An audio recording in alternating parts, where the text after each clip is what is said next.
Hi students, exercise 10.8 question number 10 எழுதிக்கங்க. ஒரு water டேங்கை பற்றி படிக்கிறது. அந்த டேங்க்கில் இனிஷியலாக வந்து 10 liters பியூர் வாட்டர் இருக்குது. இனிஷியலி பார்த்தீங்கன்னா அந்த பிரைன் சொன்ன சால்ட்டுமா உப்பு வாட்டரில் சால்ட் இருக்கும் ரைட்டா. The brain contained with 2 grams of dissolved salt per liter flow into the tank at the rate of 3 liters. அப்படி எல்லாமே இருக்கா. இது இன்ஃப்ளோ டேங்க்குள்ளே தண்ணி அனுப்புறது. அவுட்ஃப்ளோன்னு இருக்கு பாருங்க, the flow out of the tank, அதுவும் சேம் ரேட்டு தானே. ஓகே, அப்போ இன்ஃப்ளோ அண்ட் அவுட்ஃப்ளோ எவ்வளோ சேம். சால்ட் எவ்வளோ இருக்குது 2 grams. இனிஷியலி வாட்டர் எவ்வளோ இருக்குது 50 liters. இதுக்கப்புறம் கவனமாக கொஸ்டினை படிச்சுட்டு இப்போ சப்ஜெக்டில் வாங்க பாருங்கள். கவனம் பாருங்கள் வீடியோவை.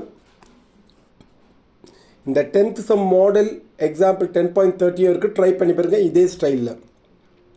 Let A denoted number of salt in the tank. Okay, dA by dt equal to okay dA by dt equal to formula படிச்சுங்க, F1T ST minus A by VT into F2T. இந்த ஃபார்மில் என்ன அப்படின்னா, அந்த வாட்டரில் டேங்க்கில் நீங்கள் வாட்டர் ஃபில் பண்ண அந்த தண்ணியில் யார் கலந்துகிட்டே இருக்குமா, சால்ட்டு. ஓகே, சால்ட் கிடச்சிட்டே இருக்கும். நான் கொஞ்சம் ஸ்டேட்மெண்ட்டாக எழுதியிருக்கேன், இது எக்ஸாமுக்கு நீங்கள் எழுத தேவையில்லை, உங்கள் அண்டர்ஸ்டாண்டுக்காக. F1Tன்றது இன்ஃப்ளோ இன் டேங்க்.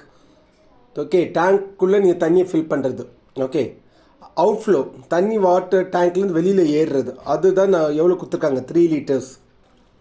இனிஷியலாக வாட்டர் எவ்வளோ இருந்திருக்கு டேங்க்கில், அது VTன்னு பேர் கொடுத்துருக்கேன், 50 liters கொடுத்துருக்கு. ஓகே, சால்ட் எவ்வளோ இருக்குமா, ஒரு இன்ஃப்ளோ வாட்டர் நீங்கள் 3 liters போடும்போது எவ்வளோ சால்ட் கலந்துரும் 2 grams.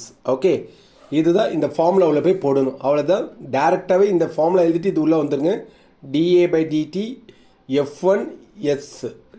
ஓகே, ரெண்டு ஆன்சர் நம்மகிட்ட இருக்குது. F1 வந்து 3 liters, S வந்து 2. அப்போ 2 3s எழுதிங்க, 2 3s 6 அடுத்த ஸ்டெப். மைனஸ் ஏ எழுதிட்டோம்.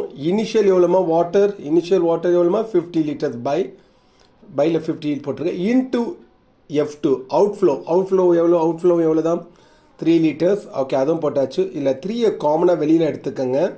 இந்த ஸ்டெப்பு படிச்சுக்கோங்க, இது எக்ஸாமில் எழுத வேண்டாம். 3 காமனாக எடுத்துட்டிங்கன்னா இங்கே யார் இருக்கும் 2 மைனஸ் A by 50. இந்த 50 க்ராஸ் பண்ணியிருக்கேன்ப்பா, க்ராஸ் பண்ணிட்டு இது ரெண்டு இடத்த மாற்றிருக்கேன். இடம் மாத்திரம் வெளியில் என்ன வரும் -3 போட்டாச்சா. அதுக்கப்புறம் பாருங்கள், இந்த A minus 100 கீழே வந்துச்சு பாருங்கள். அப்படியே ஸ்டெப் பை ஸ்டெப்பாக பார்த்துரும், அப்படியே புரியும் பார். -350 இங்கே யார் க்ராஸ் ஆகிடும் dt. உடனே இன்டகிரேட் பண்ணிவிடுங்க. இந்த ஸ்டெப்பு முடிச்ச உடனே 1/ன்னு வந்தாலே இன்டெக்ரல் 1/ன்னு வந்தாலே log of denominator A minus 100 -3/50. What is integral dt t plus C. Log அழிக்கிறதுக்கு ரெண்டு பக்கமும் இ இன்ட்ரடியூஸ் பண்ணியிருக்கேன். இதை கட் ஆகிடும். இ பவர் -3t/50 எழுதியாச்சு. இ பவர் சியை ஃப்ரண்ட்டில் எழுதிக்கணும், சி தான்.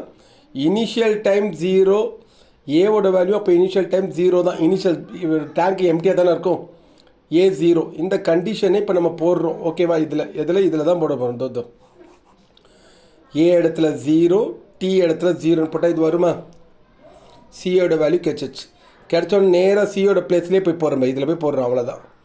A minus 100 equal to C. சியோட வேல்யூ மேலே இருக்கு பாருங்க, -100 இ பவர் -3t/50. இந்த -100 இங்கே வந்து என்ன ஆகிடும் +100. யார் காமன் 100 காமன். ஓகேவா, நல்லா புரிஞ்சிச்சா my dear students? Please copy, கவனமாக பார்த்துக்கோங்க. ஃபார்முலா பை ஹார்ட் பண்ணிக்கோங்க. இது இன்ஃப்ளோ, இது அவுட்ஃப்ளோ, இது initial water in the tank, இது சால்ட். அதாவது இன்ஃப்ளோ 3 liters வாட்டர் போகிறீங்களா, அதான் இனிஷியல். ஓகே, அப்போ சால்ட் எவ்வளோ இருக்கும் 2 grams. ஓகே, கவனமாக அண்டர்ஸ்டாண்ட் பண்ணி காப்பி பண்ணிக்கோங்க. Okay my dear students, I hope you understood. இந்த ஸ்டேட்மெண்ட் நீங்கள் எழுதணும்னு அவசியம் கிடையாது, கவனமாக படிச்சுங்க. ஓகே, ரொம்ப முக்கியமானது. இந்த இயர் எதிர்பார்க்கலாம் நீங்கள். இந்த கொஸ்டின் மாடலை இதே ஸ்டைலில் நீங்கள் யாரை ட்ரை பண்ணலான்னா 10.30 அப்படி தான் இருக்குது. ஆனால் அங்கே புக்கை பார்க்க வேண்டாம், இதே ஸ்டைலில் நீங்கள் ட்ரை பண்ணுங்கள், கண்டிப்பாக ஆன்சர் கிடைக்கும். நல்லா கவனமாக படிச்சுக்கோங்க. இந்த 2026 மார்ச்சில் எதிர்பார்க்கலாம் இந்த சம்ஸ். ஓகே, ஓகே, கவனமாக போட்டு பார்க்கணும். ஓகே.